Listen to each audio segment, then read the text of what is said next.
Ruthless rulers have been part of human story since the dawn of civilization. Even in modern, supposedly civilized times, a parade of brutal dictators have emerged to carry on the legacy of tyranny. Now, the 12th century alone gave rise to some of the most feared despots the world has ever known. Men like Ivan the Terrible of Russia, King Leopold II of the Congo Free State, Adolf Hitler of the Nazi Germany, and Joseph Stalin of the USSR. Now, Africa too has contributed its own dark pantheon of dictators, men whose reign of terror left deep scars on their nations.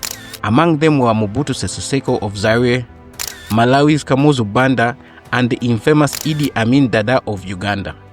But there is one man whose name is rarely mentioned, even though his crimes were among the most chilling, perhaps the most brutal African dictator to ever lived. His name was none other than Francisco Macías Nguema, the founding president of the Equatorial Guinea.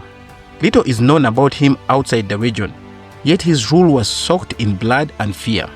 A man who consulted witch doctors obsessively, practiced ritual killings, and silenced opposition with death. He turned Equatorial Guinea into a national prison, a concentration camp of psychological and physical terror. Now, he often likened himself to God, once proclaiming that there is no God other than Macias Nguema. Paranoid, power-drunk, and delusional, he ruled with cruelty, and even his fellow dictators might have found his means excessive. So in this episode of Africa in History, we uncover one of the continent's least known stories about the most terrifying stories about the rise and fall of Macias Nguema, the founding president of the Equatorial Guinea.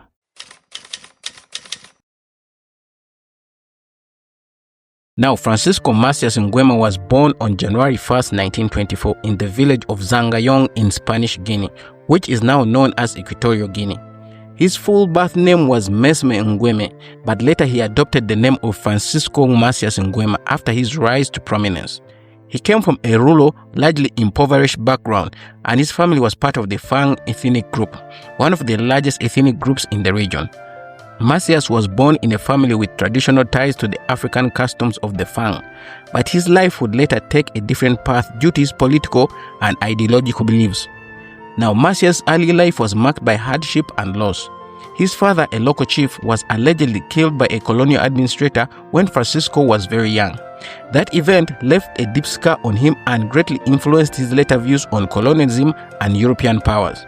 His mother, devastated by the loss of her husband, committed suicide later. As a result, Francisco was orphaned at a young age, leading to a rough childhood marked by struggle and survival. Now, despite these challenges, Macias was a determined individual. He worked hard to make a living and look after his siblings. Now, his early experiences with loss and hardship would later shape his belief in consolidating absolute power. Now, driven by trauma of growing up without parental guidance, Macias Nguema was able to attend a mission school run by the Spanish colonial authorities. It was at this school that he was first exposed to the European ideas and Spanish colonial culture, but also where his resentment towards colonial rule began to grow. Although he was well educated in the colonial system, he saw the system as one that suppressed the native population and exploited their resources. He later worked in various administrative roles, including as a court interpreter and a public works clerk, gaining experience in the colonial bureaucracy. Now, this exposure to the workings of the colonial system allowed him to observe firsthand the ways in which the Spanish controlled the region. He went on to be promoted in various Spanish administration positions, which provided him with the necessary tools to challenge the colonial rule later in life. Now, Macias' frustration with the Spanish colonial government began to boil over during the 1950s. So by the time, he had become increasingly involved in political activism and was drawn to the ideas of independence and African nationalism. He participated in local political movements that sought to end Spanish colonial rule and establish Equatorial Guinea as an independent African nation. He formed alliances with other nationalist leaders, many of whom were also calling for self-determination and the end of colonial exploitation. So by the end of 1968, following the years of unrest and anti-colonial sentiment, Spanish granted independence to the Equatorial Guinea. Macias emerged as one of the prominent leaders during the independence movement, positioning himself as a key figure in the new nation's political landscape. His nationalism, combined with the intense desire to rid Equatorial Guinea of the colonial rule, helped to catapult him to the presidency. Before Equatorial Guinea gained independence in 1968, it had been a Spanish colony, and the local political landscape was heavily influenced by the colonial powers. The indigenous population was largely disenfranchised with little to no power. Now, many African leaders across the continent were pushing for independence, and Equatorial Guinea was no different. So as the wave of decolonization spread across Africa, local movements in Equatorial Guinea gained momentum. Now, several nationalist groups, including the National Democratic Union of Equatorial Guinea, the UDN, and the People's Party of Equatorial Guinea, the PPGE, emerged, advocating for an end to Spanish colonial rule. So Francisco Macías Nguema, though not initially the leading figure in this movement, aligned himself with the rising wave of African nationalism. So in the lead up to independence, Macias Nguema emerged as a political figure among the indigenous population. His anti-colonial stance resonated with many, especially after his experience with the Spanish oppression. He had become increasingly outspoken against the colonial government, and his charisma and his strong nationalist rhetoric helped him build the following. So in 1968, as part of Spanish government's decision to grant independence to Equatorial Guinea, a transitional government was established. In the elections that followed, Macias Nguema ran as a candidate under the banner of the People's Party of Equatorial Guinea, the PPGE. He positioned himself as a champion of the people, promising to rid the country of the colonial influence and create an African-led independent nation. He was seen as an effective, forceful leader who would challenge the status quo. So Macias Nguema won the presidency, but his victory was not without controversy. His political opponents, notably those from the more moderate factions, were skeptical of his radical nationalist agenda. Nevertheless, with the support of the public, Macias Nguema was able to seize the reins of power. So in October 1968, he was sworn in as the first president of Equatorial Guinea following the country's independence from Spain. Macias Nguema's initial years in office were marked by strong desire to establish control over the country and secure his grip on power. He quickly moved to centralize political power, consolidating control over the military, the media, and the government institutions. In his first few months, he purged political rivals and political enemies from the government, eliminating anyone he considered a threat to his authority. Initially, Macias Nguema presented himself as a moderate, seeking to balance the needs of the people within the realities of a newly independent nation. However, this facade was short-lived as he began to implement increasingly radical policies that isolated him from the international community and led to widespread fear and distrust amongst the population. So in the early years of his presidency, Macias Nguema sought to establish independence from Spain and build a strong relationship with other African nations. He distanced himself from Spain, accusing the former colonial powers of trying to undermine the sovereignty of the newly independent country. Macias Nguema claimed that Spain was plotting to overthrow his government and reassert its influence in the region. So in 1972, Macias Nguema broke off diplomatic relations with Spain, expelling Spanish citizens and nationalizing their businesses. He also purged any remaining influence of the Spanish colonial system in the country, further solidifying his stance on Africanization. However, his increasing authoritarianism and erratic behavior made it difficult for him to maintain favorable relationships with other international powers, particularly the Western nations. Macias also sought to align himself with other African leaders and adopt a pan-African stance, seeking support from neighboring countries.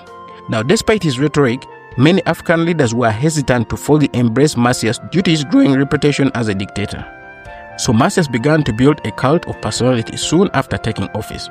He would portray himself as the father of the nation, the liberator of Equatorial Guinea from colonialism, and the only leader capable of guiding the country to prosperity.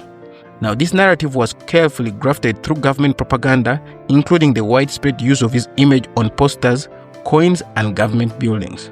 He was also very careful to ensure that all political power was centralized under his control. He dissolved all political parties, including those that had supported him during his campaign, and created a single party state with the United National Workers' Party, the PUNT. This party was the only legally registered party in the country, and Macias became the undisputed leader of the state. He took on the title of the president for life, further solidifying his control over the country. Now, Macias also imposed strict laws that forbade any form of dissent. Citizens were encouraged to report each other's activities, and opposition was met with harsh punishment. It wasn't long before Equatorial Guinea had descended into a state of terror, with Macias Nguema ruling through fear and violence. After assuming the presidency in 1968, Francisco Macías Nguema quickly shifted from a promising leader to a ruthless dictator.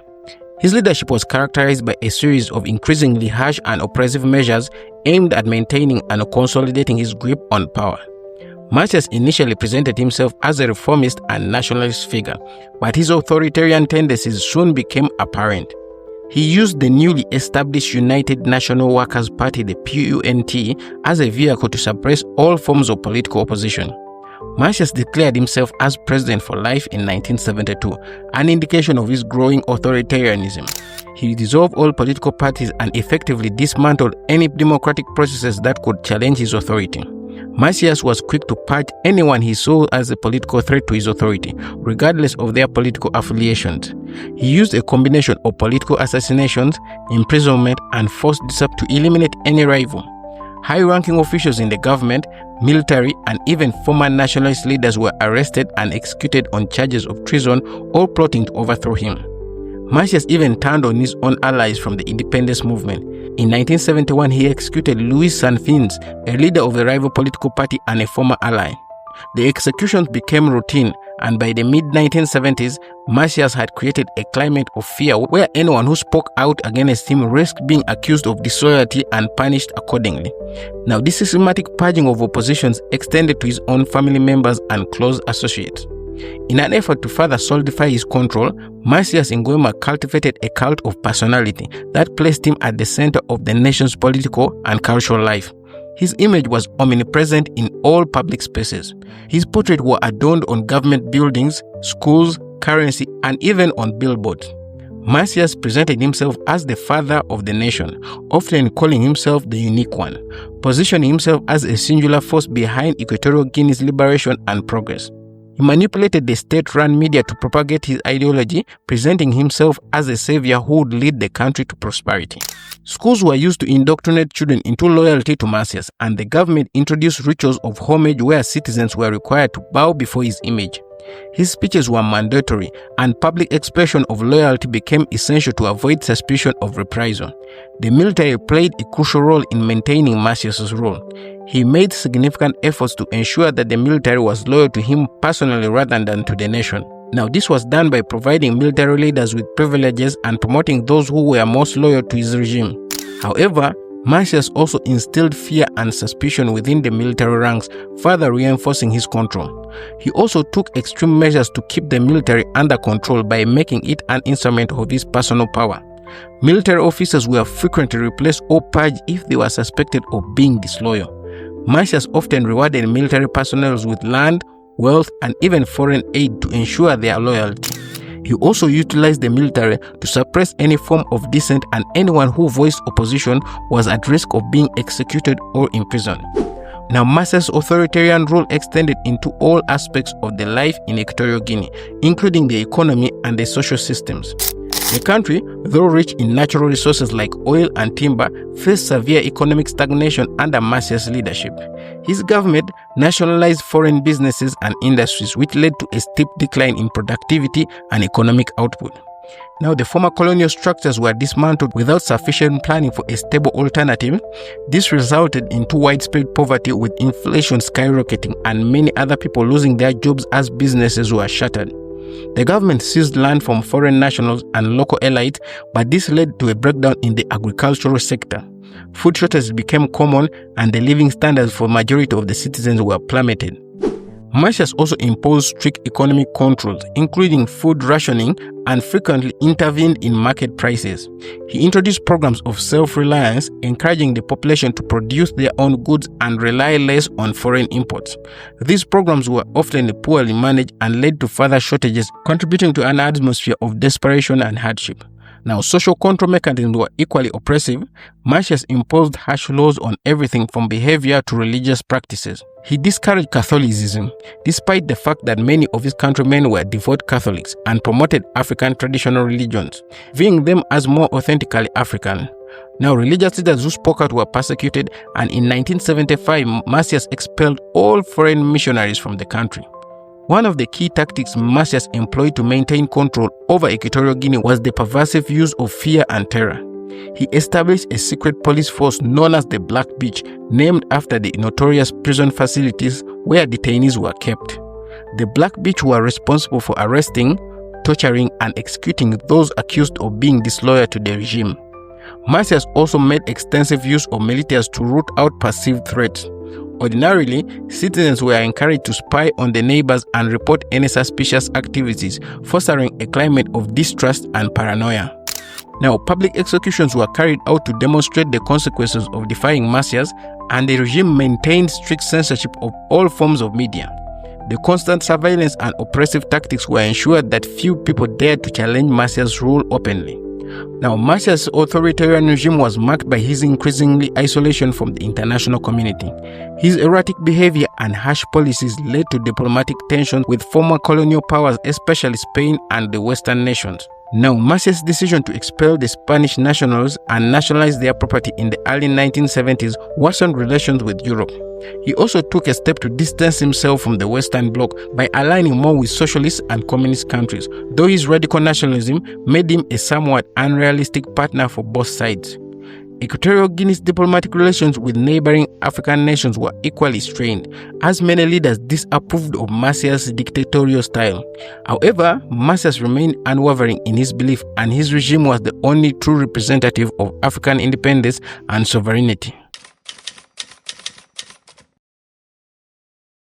By 1979, Francisco Macías Nguema's regime had become increasingly erratic and brutal.